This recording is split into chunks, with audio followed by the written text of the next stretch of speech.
안녕하세요.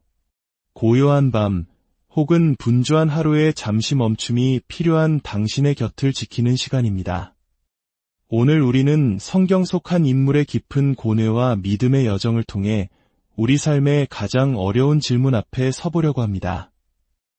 이 이야기가 당신의 마음에 깊은 울림을 준다면 구독과 공유를 통해 이 은혜를 주변의 소중한 이들과 함께 나누어 주시길 바랍니다. 당신의 나눔이 누군가에게는 절실한 위로와 희망의 메시지가 될 수 있습니다. 주님의 이름으로 당신의 삶에 평안과 축복이 가득하기를 기도합니다. 만약 하나님께서 어느 날 당신에게 이렇게 말씀하신다면 당신은 어떻게 하시겠습니까? 내가 너에게 약속했던 그것을 다시 돌려다오. 그 약속을 이행하지 않겠다는 뜻이 아니다. 다만 내가 원하는 때에 내가 원하는 방식으로 이룰 것이니 너는 그저 나를 신뢰해야만 한다. 라고 말입니다. 만약 이 순간 하나님과 당신 사이에 깊은 신뢰가 없다면 당신은 아마 모든 세부 사항을 알고 싶어 할 겁니다. 모든 것을 통제하려 들고 상황을 자신에게 유리하게 조종하려 애쓰게 될 것입니다. 지금 우리 중 일부가 극심한 스트레스에 시달리는 이유가 바로 여기에 있습니다. 하나님께서 주셨다고 믿었던 꿈이 있습니다. 어쩌면 정말 그분이 주신 꿈이 맞을지도 모릅니다. 하지만 그 꿈의 세부 사항들이 내가 정해놓은 마감일까지 이루어지지 않고 있는 것이죠. 하지만 우리가 그분을 하나님이라 부르면서 우리가 그분께 마감일을 정해드릴 수는 없는 노릇입니다. 마감일은 언제나 상사가 정하는 법이니까요. 지금쯤 나는 어떤 모습이 되어 있어야 한다고 나 스스로 생각했던 그림이 있었습니다. 하지만 기억하십시오. 그것은 나의 마감일이 아닙니다. 이 한 문장이 오늘 당신에게 큰 자유를 줄 수 있기를 바랍니다. 혹시 지금까지 졸고 계셨더라도 이 한마디만은 꼭 기억해 주세요. 그것은 나의 마감일이 아니다. 생각해 보십시오. 하나님께서 아브라함이 100세가 될 때까지 기다리셨다가 아들을 주셨는데 우리가 원하는 모든 것을 올해 1분기 안에 다 이루어 주실 것이라고 생각하십니까? 그분의 시간표는 우리의 것과 다릅니다. 하나님께서 잠시 멈추고 굳게 붙잡아라 라고 말씀하실 때 우리는 무엇을 해야 할까요? 저는 이 메시지를 어떻게 전해야 할지 일주일 내내 고민했습니다. 그리고 마침내 깨달았습니다. 그분께서 이렇게 말씀하실 때 우리는 어떻게 해야 할까요? 약속은 굳게 붙잡아라. 그러나 너의 계획은 내려놓아라. 바로 이것이 오늘 우리의 질문입니다. 우리 중 일부는 자, 이제 시작하자 하고 달려나가는 데에는 아주 능숙합니다. 비전 보드를 만들고 목표를 세우고 열정적으로 앞으로 나아갑니다. 자, 가자 하는 데에는 전문가입니다. 저 역시 어제 이 메시지를 어떻게 하면 더 잘 설명할 수 있을까 고민하고 있었습니다. 주님, 만약 제가 이것을 제대로 설명하지 못하면 저분들이 꼭 들어야 할 메시지를 놓치게 될 겁니다. 자신의 인생 계획을 너무나도 굳게 붙들고 있는 그 사람에게 꼭 말씀해 주시고 싶습니다. 라고 기도했습니다. 저는 아브라함과 이삭의 이야기를 묵상했습니다. 아들이 자신의 생명을 앗아갈 것이라고는 꿈에도 생각지 못한 채 아버지를 따라 나선 그 아들. 그리고 하나님이 정말로 이삭을 원하시는 게 아니라 자신의 믿음을 시험하고 계신다는 사실을 모른 채 아들의 생명을 거두려 했던 아버지의 그 기막힌 장면을 떠올렸습니다. 우리의 삶에는 자, 가자 하고 달려나가야 할 때와 굳게 붙잡고 기다려야 할 때가 모두 존재합니다. 그리고 우리는 그 두 순간 모두를 경험하게 될 것입니다. 하나님께서 내려놓아라 라고 말씀하실 때 그 음성을 듣는 것은 참으로 고통스러울 수 있습니다. 이것은 분명 하나님께서 나에게 주시길 원하는 것이라고 생각했는데, 그런데 내가 기도하고 간구했던 방식과는 전혀 다르게 일이 진행되고 있잖아. 이런 생각을 하며 기도하던 중 문득 책상 밑에서 저희 집 강아지 보가 공을 하나 물고 달려왔습니다.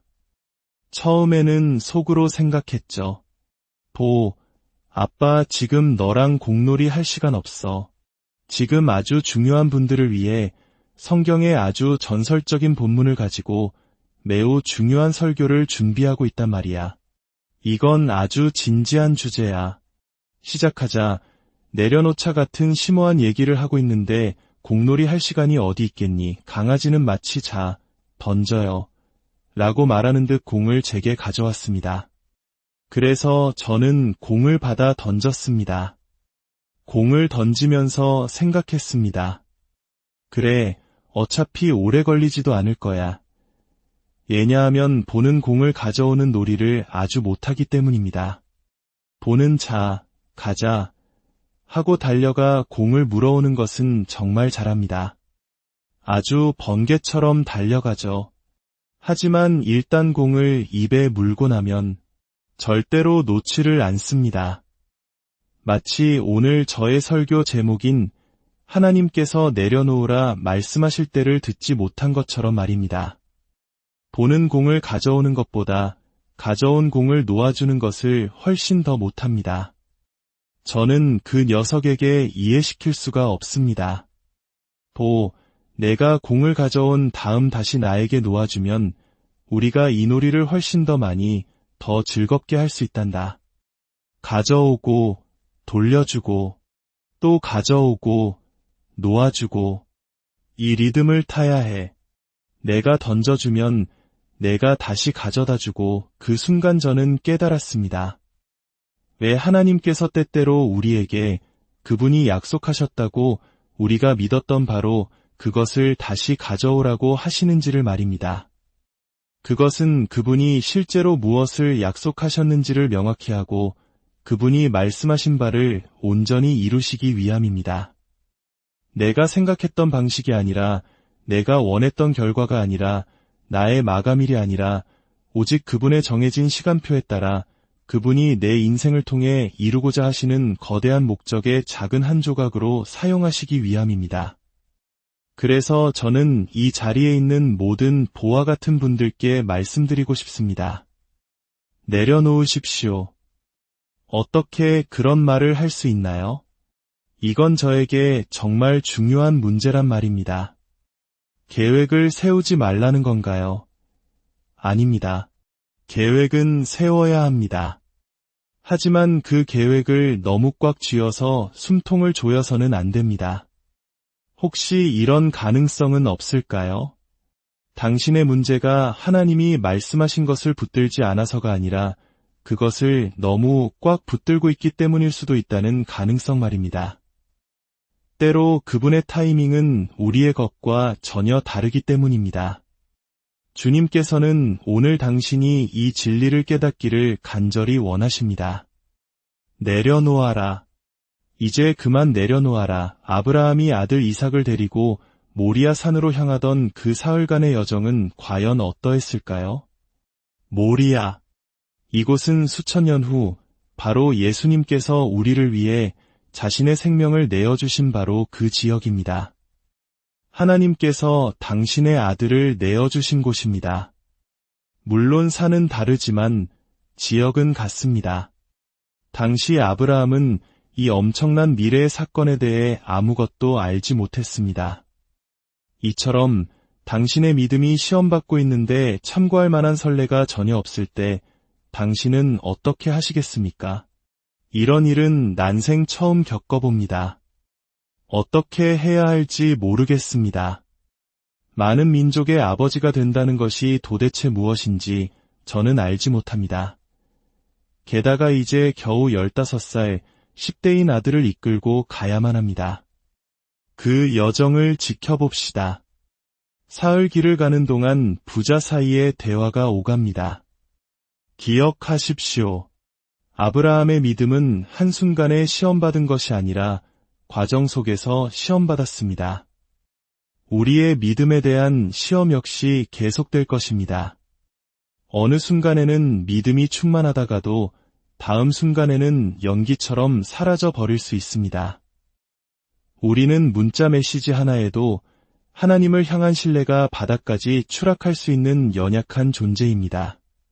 그들이 길을 가면 갈수록 아들 이삭의 질문은 많아집니다. 이제는 아버지가 10대 아들을 신뢰하는 것이 아니라 10대 아들이 아버지를 온전히 신뢰해야 하는 상황으로 뒤바뀌었습니다. 이삭은 아버지를 따라 걸으며 아무것도 알지 못합니다. 이 장면만으로도 훌륭한 부모 교육 세미나를 열 수 있을 겁니다. 당신 역시 아무것도 알지 못하면서 누군가를 이끌어야 할 때 어떻게 하시겠습니까? 나도 잘 모르겠구나. 아브라함은 아마 이렇게 말했을지도 모릅니다. 아들아, 나와 하나님과의 관계에 대해 말해주마. 그분은 나에게 많은 세부사항을 알려주시지 않는단다. 저는 이 무거운 본문이 무게를 가볍게 하려는 것이 아닙니다. 다만 당신을 이 이야기 속으로 깊이 끌어들여 하나님께서 우리 모두에게 아들을 제물로 바치라고 요구하시는 것은 아님을 이해시키고 싶습니다. 오히려 그분은 우리 모두를 위해 당신의 아들을 희생하셨습니다. 하지만 그분은 때때로 우리가 도저히 이해할 수 없는 순간에 그분을 온전히 신뢰하라고 요구하십니다. 사흘 길을 걸은 후 그들은 더 이상 종들을 데리고 갈 수 없는 지점에 이릅니다. 그렇습니다.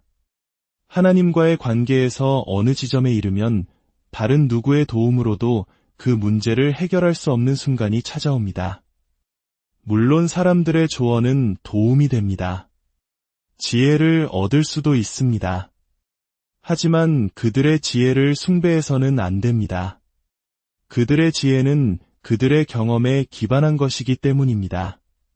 하나님께서는 당신의 삶을 위해 당신에게만 보여주셔야 할 것들이 있습니다. 창세기 22장 6절은 이렇게 기록합니다. 아브라함이 이에 번제나무를 가져다가 그의 아들 이삭에게 지우고 이 그림을 그려보십시오. 번제에 쓸 나무를 아들 이삭의 등에 지웠습니다.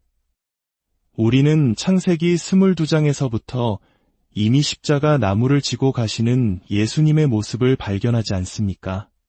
자기는 불과 칼을 손에 들고 두 사람이 동행하더니 함께 걷던 이삭이 마침내 입을 열어 아버지에게 묻습니다. 내 아버지여, 아브라함이 대답합니다.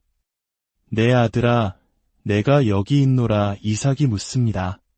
불과 나무는 있거니와 번제할 어린 양은 어디 있나이까? 다시 말해, 아버지, 세부사항을 알려주세요. 가장 중요한 한 가지가 빠졌습니다. 아브라함이 대답합니다. 그는 오직 한 가지만을 말했습니다. 1500마일이 넘는 긴 여정 속에서 잠시 살아남기 위해 이집트로 내려갔을 때에도, 그리고 이 길이 어디로 향하는지 전혀 알지 못하는 지금 이 순간에도 그가 진리라고 붙들었던 오직 한 가지. 내 아들아, 번제할 어린 양은 하나님이 자기를 위하여 친히 준비하시리라. 이 순간 우리는 궁금해집니다. 아브라함은 허세를 부린 것일까요?